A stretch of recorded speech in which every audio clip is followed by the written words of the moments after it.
The 1970s, the time of change when politics was on everybody's mind. Richard Nixon was president at the time, and Nixon and Kissinger shared the belief in an approach of foreign policy. The goal was to emphasize the nation's interest over moral and ethnic concerns. The main goal was to achieve a power of balance. And I just screwed up. Keep going. Power of balance that would reduce international conflict.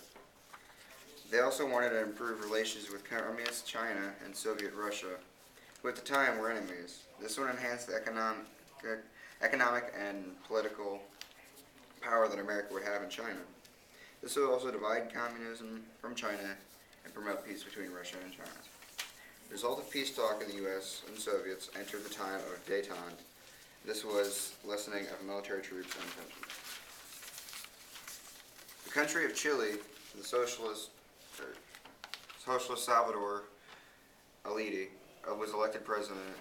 America was afraid that Chile would turn into another Cuba.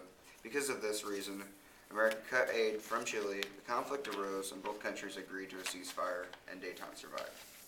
With Nixon in full swing of his term in presidency, he thought it could not go any better, until rumors of his government scandal broke out in Watergate Hotel. Richard Nixon was taking secret actions to ensure his re-election. Nixon's administration was also involved in illegal activities. These actions forced Nixon to resign from presidency and become the first president to step down. After Nixon resigns from presidency, Gerald Ford becomes the new president. He was not very popular because he was a last-minute replacement. Ford always clashed with Congress, and he went against the people said. Ford also used most of Nixon's policies.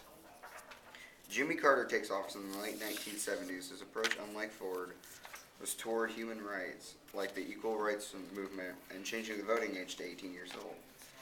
Carter also ensured the Panama Canal was ran and controlled by the country of Panama. In the 1970s, economics in the 1970s, oil prices were on the rise. This high-priced oil added to the economic instability and caused an energy crisis. Most Americans were trying to find a new source of energy. Solar and wind power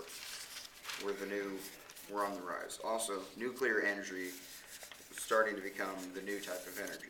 Nixon wanted less dependence on foreign oil, and unemployment and inflation was on the rise. This caused stagflation.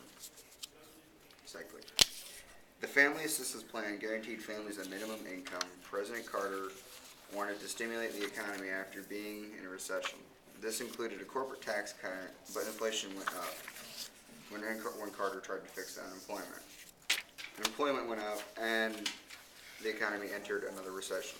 The Department of Energy was trying to reduce the nation's oil dependence on foreign oil, and the National Energy Act tried to relax the price of natural gas. Culture in the 1970s was a big influence. Some of the TV shows that were popular were The Brady Bunch and Happy Days. These were icons of American families. Some of the popular movies were Star Wars and Rocky. The most influential music was Kiss, Jimi Hendrix, and The Life and Death of Disco. Famous people that starred in TV were Gary Coleman, who starred in Diff'rent Strokes, Farrah Fawcett, and Sylvester Stallone, who starred in Rocky. Also, another star was Elvis, but he died during the 1970s. The new technology in the 1970s was the VCR, laser printers, and video games. The Atari and Pong also was introduced in the 1970s.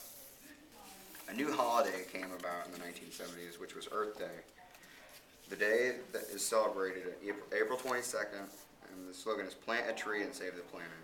Another big deal in the 1970s was fashion. There were bell-bottom jeans, platform shoes, and big sunglasses. This was the culture of the 1970s. Thank you for watching.